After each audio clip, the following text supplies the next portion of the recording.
그날도 평범한 아침이었다. 된장찌개를 끓이고 밥을 퍼고 김치를 작은 접시에 담았다. 30년을 그렇게 살았다.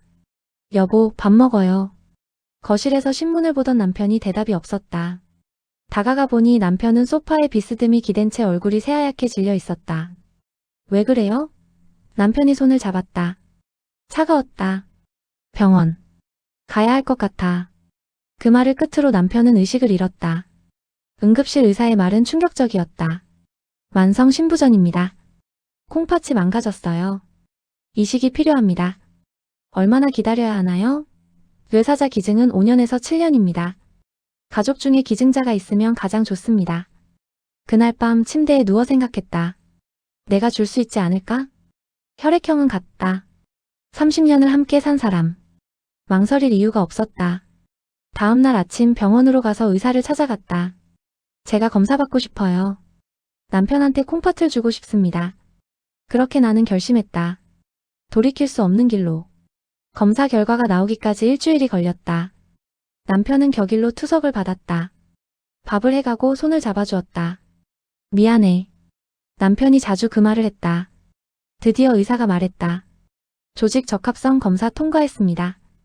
기증이 가능해요. 순간 눈물이 났다. 다만 콩팥을 하나 떼어내면 평생 조심하며 사셔야 합니다. 괜찮아요. 그 정도는 감수할 수 있어요. 아이들에게 말했다. 엄마가 아빠한테 콩팥 줄 거야. 미쳤어요? 민수가 소리쳤다. 너희 아빠 살려야지. 희생 아니야. 당연한 일이야. 남편에게도 말했다. 제가 콩팥 드릴 수 있대요. 당신 미쳤어? 절대 안 돼. 30년이에요. 당신 없이 어떻게 살아요? 남편이 고개를 숙였다. 울고 있었다. 수술 당일 아침 우리는 나란히 수술실로 향했다. 고마워. 정말 고마워. 괜찮아요. 우리 잘 될 거예요. 마취가 시작됐다. 살아야 해. 우리 둘 다. 눈을 떴을 때 천장이 빙글빙글 돌았다. 수술 잘 끝났어요. 간호사의 목소리가 들렸다. 남편은요? 남편분도 잘 끝나셨어요. 다음날 아침 의사가 말했다. 수술 아주 성공적이었습니다. 거부 반응도 없고 신장 기능이 정상으로 돌아오고 있습니다. 눈물이 났다. 다행이었다. 사흘째 되는 날 휠체어를 타고 남편 병실로 갔다. 여보. 남편이 손을 잡았다. 예전보다 따뜻했다. 어때요? 응. 덕분에. 남편이 눈물을 흘렸다. 고맙소. 평생. 평생 갚을게. 일주일 후 먼저 퇴원했다. 집으로 돌아와 소파에 앉았다. 옆구리가 욱신거렸지만 마음은 편했다. 남편이 살았다. 그것만으로 충분했다. 그날 밤 남편에게 전화했다. 집은 괜찮아? 응. 퇴원하면 편하게 쉴 수 있을 거예요. 그래. 목소리가 왠지 무뚝뚝했다. 왠지 모를 불안감이 스쳤다. 하지만 곧 떨쳐냈다. 피곤해서 그런 거겠지. 아침부터 집안을 청소하고 영양죽을 끓였다. 모든 게 완벽했다. 병실 문을 열었다. 왔어요? 응. 남편이 눈을 마주치지 않았다. 차 안은 조용했다. 남편은 창밖만 바라봤다. 집에 도착해 밥상을 차렸다. 많이 드세요. 남편은 죽을 한 숟가락 떴다가 멈췄다. 예전 같으면 맛있다고 했을 텐데. 며칠이 지났다. 남편은 말이 없었다. 나한테 화난 거예요? 아니. 피곤해서 그래.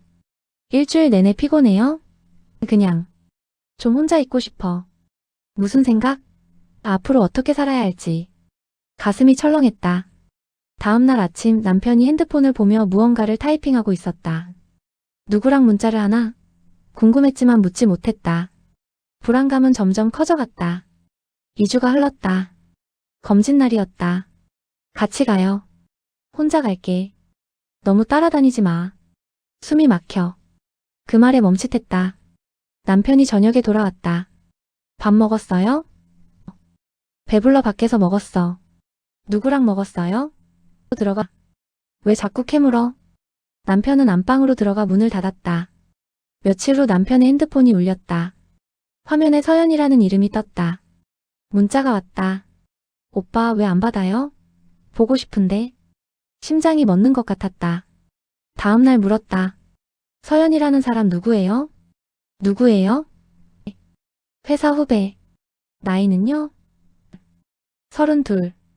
우리보다 26살 어렸다. 보고 싶다는 것도 업무예요? 내 문자 엿봤어? 화면에 보였다고요? 그건 내 사생활이야. 남편은 현관으로 나갔다. 그날 저녁 남편은 술을 마시고 들어왔다. 당신이 이상하니까 그러죠. 그게 내 잘못이야? 내 콩팥 줬는데. 그래서 그걸 평생 은혜로 갚으며 살아야 해? 난 부담스러워. 숨이 막혀. 그날 밤 이후 남편은 짐에 들어오지 않는 날이 많아졌다. 어디서 자요? 회사 근처 모텔. 일주일이 지나 홀로 텅 빈 집을 지켰다. 30년 만에 처음이었다. 이렇게 외로운 게.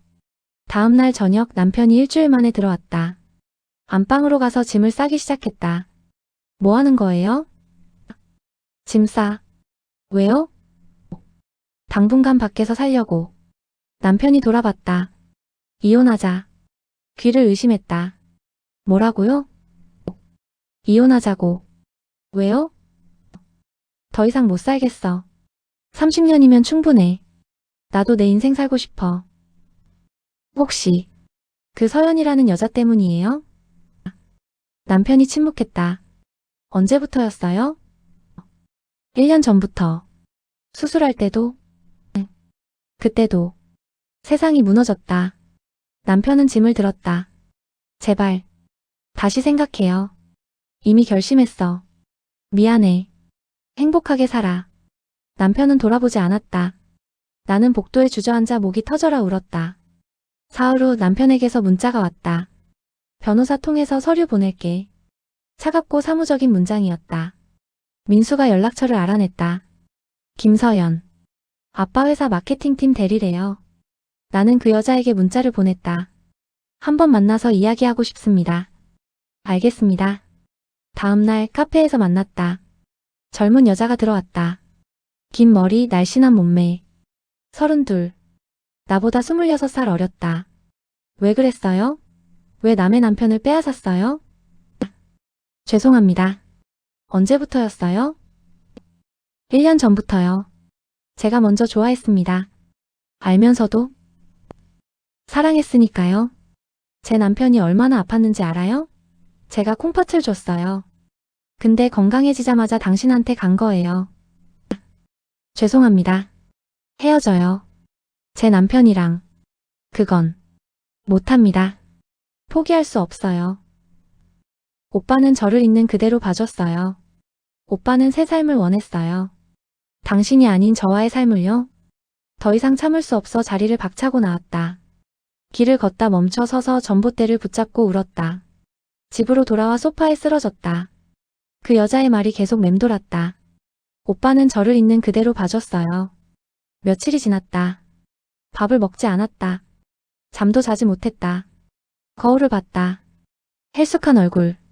움푹 들어간 눈. 흰머리. 당연하지. 남편이 나를 버릴 만하지. 초인종이 울렸다. 수진이와 민수였다. 엄마, 왜 이래요? 며칠 동안 밥 먹었어요? 아이들이 음식을 사왔다. 억지로 먹었다. 목으로 넘어가지 않았다. 아이들이 돌아간 후 안방으로 갔다. 남편의 옷장을 열었다. 텅 비어 있었다. 침대에 앉아 베개를 안았다. 왜 이래요? 베개를 꽉 껴안고 울었다.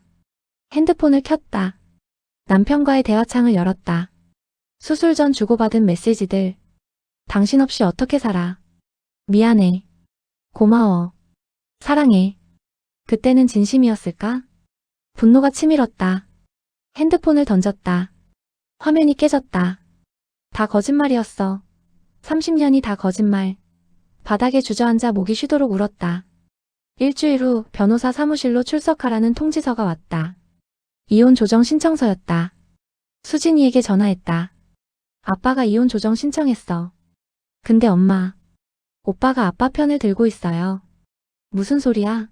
오빠가 그러는데 아빠도 새 인생 살 권리가 있대요. 그날 저녁 민수에게 전화했다. 내가 아빠 편을 든다고? 현실적으로 생각하는 거예요. 아빠도 행복할 권리가 있어요. 그럼 엄마는? 엄마도 새로운 인생 사세요. 아빠한테 매달리지 말고. 나는 콩팥까지 줬어. 그게 문젠데요. 엄마가 너무 희생했어요. 그래서 아빠가 부담스러웠던 거예요. 며칠 후 수진이가 왔다. 엄마, 오빠 말도 맞는 부분이 있어요. 엄마가 너무 희생만 하고 사셨어요. 엄마 꿈이 뭐였어요? 그림 그리는 거. 그럼 그림 그렸어요? 시간이 없었어. 엄마가 시간을 안 낸 거예요. 엄마는 엄마로만 살았지 한 사람으로는 안 살았어요. 수진이가 돌아간 후 옷장에서 오래된 상자를 꺼냈다. 스케치북들. 20대 때 그린 그림들. 이때는 행복했는데 언제부터 그만뒀을까? 상자를 도로 넣었다. 너무 늦었다. 조정 기일 전날 밤 잠이 오지 않았다. 내일이면 남편을 보게 된다. 무슨 말을 해야 할까? 법원에 도착했다. 남편이 먼저 와 있었다. 혼자가 아니었다. 그 여자가 옆에 있었다. 심장이 쿵 떨어졌다. 조정실 안. 이혼하고 싶지 않습니다. 30년을 함께 살았습니다. 저는 더 이상 결혼 생활을 유지할 수 없습니다. 성격 차이입니다. 30년 동안 괜찮았는데 갑자기 괜찮지 않았어. 답답했어. 아내가 너무 헌신적이었습니다. 부담스러웠습니다. 여자가 있죠? 다른 여자 때문에 이혼하는 거잖아요. 그것도 있습니다. 조정은 1시간 넘게 이어졌다. 합의가 안 되는군요. 재판으로 가야겠습니다. 복도에서 남편을 마주쳤다. 제발 다시 생각해줘요. 이미 끝났어. 우리. 남편은 그 여자와 나란히 걸어갔다. 집으로 돌아왔다. 텅 빈 집. 소파에 앉았다. 이제 어떻게 살지? 생각할 게 너무 많았다. 핸드폰이 울렸다. 받지 않았다. 아무하고도 얘기하고 싶지 않았다. 그날 밤부터 불면증이 시작됐다. 눈을 감으면 온갖 생각이 몰려왔다. 새벽 3시. 일어나 거실로 나가 TV를 켰다. 홈쇼핑, 영화, 다큐멘터리. 채널을 돌리다 TV를 껐다. 컵라면을 끓여 먹으며 창밖을 봤다. 어둠뿐이었다. 며칠이 또 지났다. 낮과 밤이 구분되지 않았다. 커튼을 치고 방에만 있었다. 이웃들이 수군거린 것 같았다. 초인종이 울렸다. 수진이었다. 엄마, 머리가 왜 그래요? 귀찮아서. 이러면 안 돼요. 병원 가요. 정신과 가야 할 것 같아요. 결국 병원에 갔다. 어떻게 오셨어요? 잠을 못 자요. 스트레스가 있으세요? 이혼하게 됐어요. 힘드시겠어요. 그 말에 눈물이 났다. 약을 처방받았다. 항우울제와 수면제. 집으로 돌아와 약을 먹었다. 드디어 잠이 왔다. 꿈을 꿨다. 젊은 시절의 남편. 평생 함께하자. 그 약속은 뭐였을까? 밤에 남편에게 전화를 걸었다. 받지 않았다. 문자를 보냈다. 한 번만 만나요. 읽씹. 핸드폰을 던져버렸다. 한 달 후 재판 날짜가 잡혔다. 변호사를 선임했다. 재산 분할 청구하실 거죠? 위자료는요? 2천에서 3천 정도? 고작 그 정도. 30년이 2천만 원. 재판날이 왔다. 법정 안에 남편이 먼저 와 있었다. 역시 변호사와 함께였다. 재판이 시작됐다. 이혼 사유는 무엇입니까? 성격 차이와 회복 불가능한 혼인 파탄입니다. 원고에 부정행위가 있었습니다. 혼외정사가 진짜 사유입니다. 사실입니까? 네. 피고는 원고에게 신장을 기증했습니다. 판사가 서류를 받아봤다. 부인이 신장을 기증한 걸 알면서도 외도를 했습니까? 그렇습니다. 나는 일어났다. 저는 30년을 남편만 보고 살았습니다. 남편이 아팠을 때 저는 제 콩팥을 줬습니다. 근데 건강해지자마자 저를 버렸습니다.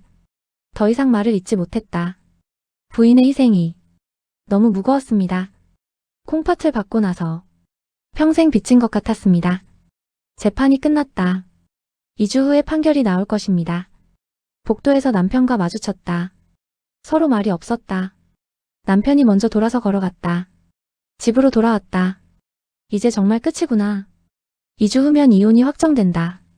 판결일 전날 집 정리를 하다가 오래된 수첩을 발견했다. 일기장이었다. 20대 때 쓴 것. 1990년 3월 15일. 오늘 미술학원에서 상을 받았다. 나중에 화가가 되고 싶다. 기억났다. 그때 나는 그림을 좋아했다. 1990년 7월 2일. 오늘 철수를 만났다. 다음 주에 또 만나기로 했다. 처음 만난 날. 1991년 2월 14일. 철수가 프로포즈했다. 평생 함께하자고. 행복하다. 1992년 5월 20일. 결혼했다. 그림은 잠시 접어두자. 좋은 아내가 되는 게 먼저다. 그때부터였구나. 1993년 8월 10일. 수진이가 태어났다. 이제 엄마다. 1996년 3월 3일. 민수가 태어났다. 그림 생각은 아예 안 난다. 페이지를 넘겼다. 일기는 점점 짧아졌다. 1998년 6월 15일. 오늘도 빨래, 청소, 요리. 피곤하다. 2000년 12월 1일. 머리가 아프다. 마지막 페이지. 2005년 4월 10일. 나는 누구인가? 박미숙이라는 사람은 어디 갔나? 그림 그리던 그 소녀는 어디로 갔나? 일기장을 덮었다. 20년 전 나는 이미 알고 있었구나. 내가 나를 잃어가고 있다는 걸? 일기장을 읽고 나니 잠이 오지 않았다. 안방 옷장에서 오래된 상자를 꺼냈다. 스케치북 여러 권이 나왔다. 첫 번째 스케치북. 풍경화. 1989년 36년 전. 두 번째는 인물화. 젊은 시절의 남편. 세 번째는 정물화. 이걸 내가 그렸구나. 마지막 스케치북은 비어 있었다. 첫 페이지에만 한 줄. 언젠가 다시 그릴 날을 위해. 그날은 오지 않았다. 상자 밑에 팸플릿이 있었다. 제3회 여성 미술 공모전 신청서. 이름만 적혀 있고 나머지는 비어 있었다. 왜 안 냈을까? 결혼 준비 중이었다. 용기가 없었다. 작은 수첩이 나왔다. 나의 버킷리스트 1. 개인전 열기. 유럽 여행 가기 하나도 이루지 못했다. 엄마는 엄마로만 살았지 한 사람으로는 안 살았어요. 수진이의 말이 떠올랐다. 맞는 말이었다. 나는 나를 지웠다. 거울을 봤다. 58살. 이제 뭘 할 수 있을까? 스케치북 마지막 페이지에 메모가 있었다. 그림은 나이가 아니라 마음이다. 마이너스 박미숙. 상자를 들고 거실로 나왔다. 볼펜을 들었다. 손이 떨렸다. 종이 위에 선을 그었다. 삐뚤했다. 그래도 계속 그었다. 곧 36년 만에 눈물이 떨어졌다. 닦아내고 다시 그렸다. 1시간이 지났다. 그림이 완성됐다. 형편없었지만 내 그림이었다. 나 아직 그릴 수 있구나. 핸드폰을 들어 검색했다. 성인 미술학원 전화를 걸었다. 체험 수업 받을 수 있을까요? 내일 가능할까요? 가능합니다. 다음날 아침 일찍 일어났다. 오랜만에 제대로 씻었다. 거울을 보며 머리를 빗었다. 옷도 깨끗한 걸로 골랐다. 가방에 스케치북을 넣었다. 미술학원은 집에서 버스로 20분 거리였다. 오랜만에 나가는 거였다. 거리가 낯설었다. 사람들이 바쁘게 오갔다. 나만 느린 것 같았다. 학원 앞에 도착했다. 문 앞에서 망설였다. 내가 여기 와도 되나? 한숨을 쉬고 문을 열었다. 어서 오세요. 밝은 목소리. 30대로 보이는 여자 선생님이었다. 체험 수업 예약하신 분이시죠? 네. 처음이세요? 아니요. 옛날에 좀 그렸어요. 그럼 더 좋네요. 이쪽으로 오세요. 교실로 들어갔다. 5명 정도가 그림을 그리고 있었다. 모두 나와 비슷한 나이였다. 조금 안심이 됐다. 여기 앉으세요. 선생님이 자리를 안내했다. 오늘은 과일 정물화예요. 천천히 그려보세요. 사과 앞에 포도가 놓여 있었다. 연필을 들었다. 손이 떨렸다. 종이 위에 선을 그었다. 삐뚤했다. 옆 사람이 말을 걸었다. 처음이세요? 네, 오랜만이에요. 저도요. 작년에 시작했어요. 잘 그리시네요. 아니에요. 그냥 재미로요. 마음이 편해졌다. 1시간 반 동안 그렸다. 완성된 그림은 서툴렀다. 하지만 뿌듯했다. 내 손으로 그린 그림. 다음 주에도 오실 거예요? 선생님이 물었다. 네. 등록하고 싶어요. 좋아요. 기다릴게요. 집으로 돌아오는 길 가슴이 두근거렸다. 오랜만에 느끼는 설렘. 집에 도착해 그림을 벽에 붙였다. 서툰 정물화. 하지만 새로운 시작이었다. 챕터 16 공원에서 만난 사람. 일주일 후 판결이 났다. 이혼 인용. 재산은 반씩. 위자료 3천만 원. 30년 결혼이 숫자로 정리됐다. 변호사 사무실에서 나와 공원으로 갔다. 벤치에 앉았다. 눈물이 날 것 같았지만 나오지 않았다.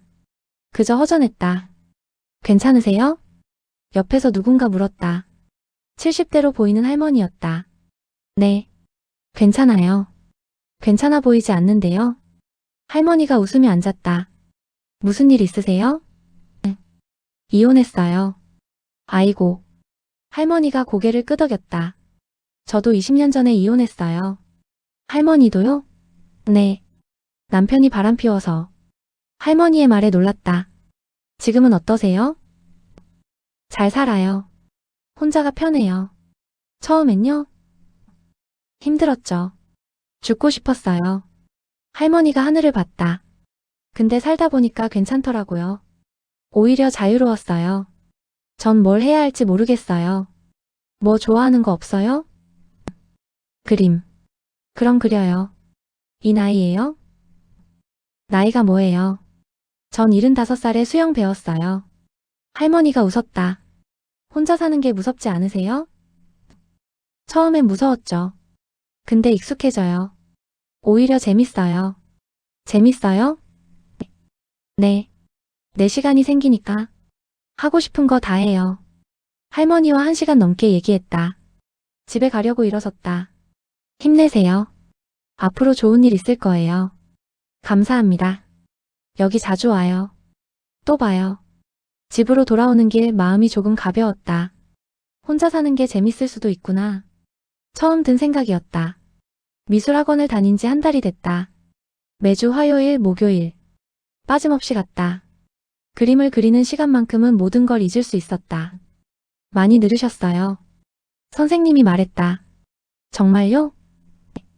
내 손에 힘도 생겼고 손도 안정됐어요.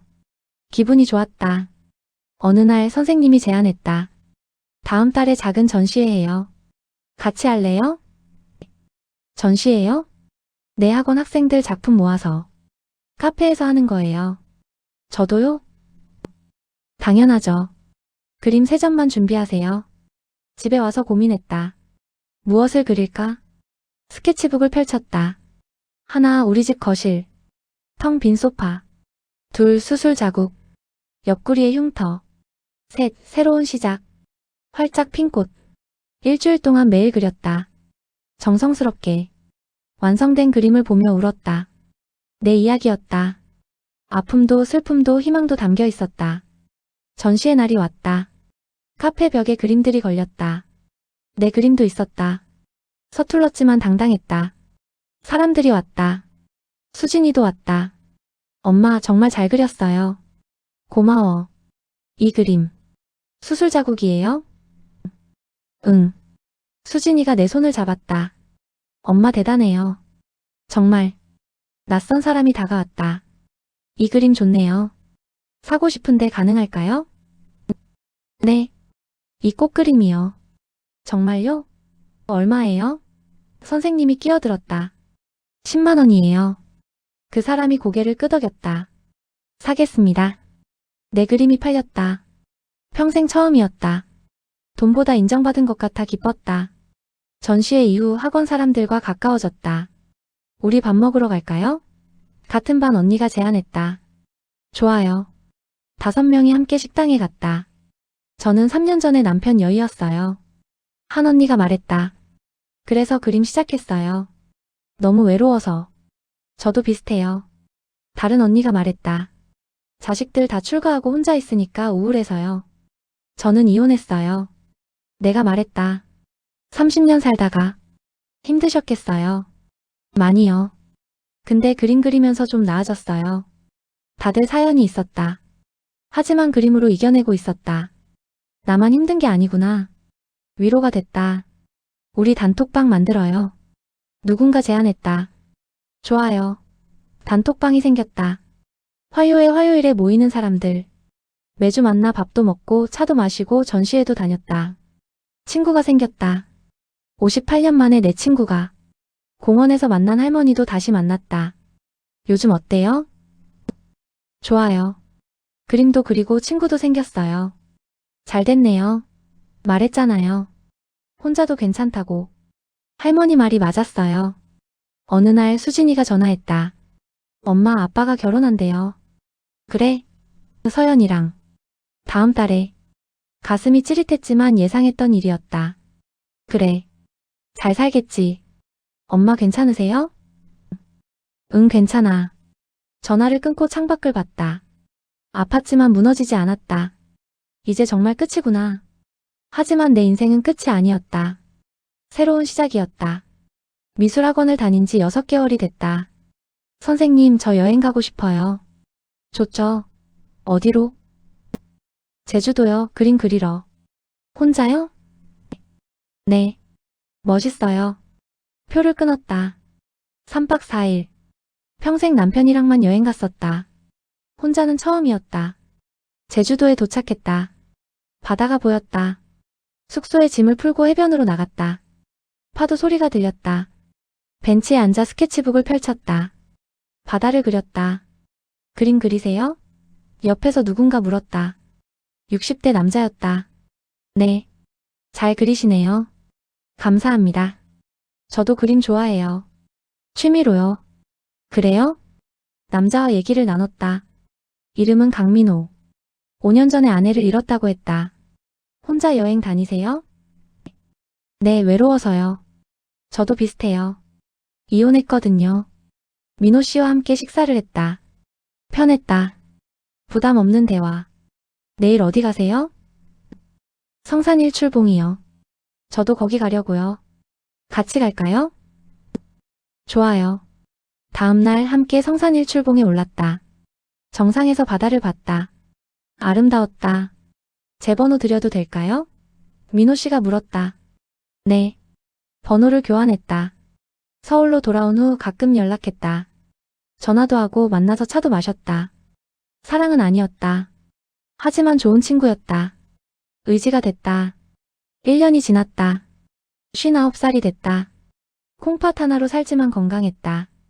정기검진도 빠짐없이 받았다. 미술학원은 계속 다녔다. 이제 중급반이 됐다. 개인전 준비를 하고 있다. 내년 봄에 열어요. 선생님이 말했다.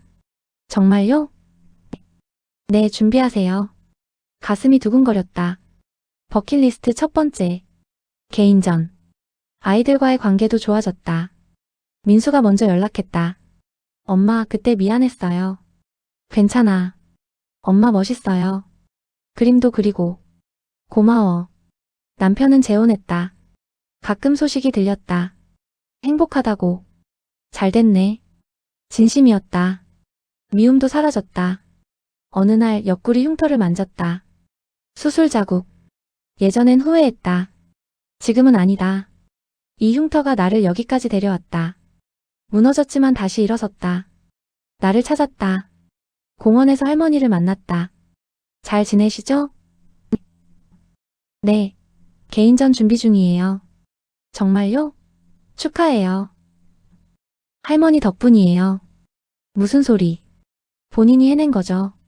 집으로 돌아와 거울을 봤다. 59살. 주름도 있고 흰머리도 많다. 하지만 눈빛이 다르다. 살아있는 눈. 웃고 있는 얼굴. 나는 괜찮습니다. 스스로에게 말했다. 30년을 잃었지만 나를 찾았다. 콩팥을 잃었지만 꿈을 찾았다. 남편을 잃었지만 친구를 찾았다. 이제 나는 나를 위해 산다. 박미숙으로. 아내도 엄마도 아닌 나로. 그림을 그리고 친구를 만나고 여행을 간다. 내가 하고 싶은 대로. 59살의 새로운 시작. 늦었지만 괜찮다. 지금이 바로 내 시간이니까. 창밖으로 햇살이 들어온다. 스케치북을 펼친다. 연필을 든다. 오늘도 그린다. 내 이야기를.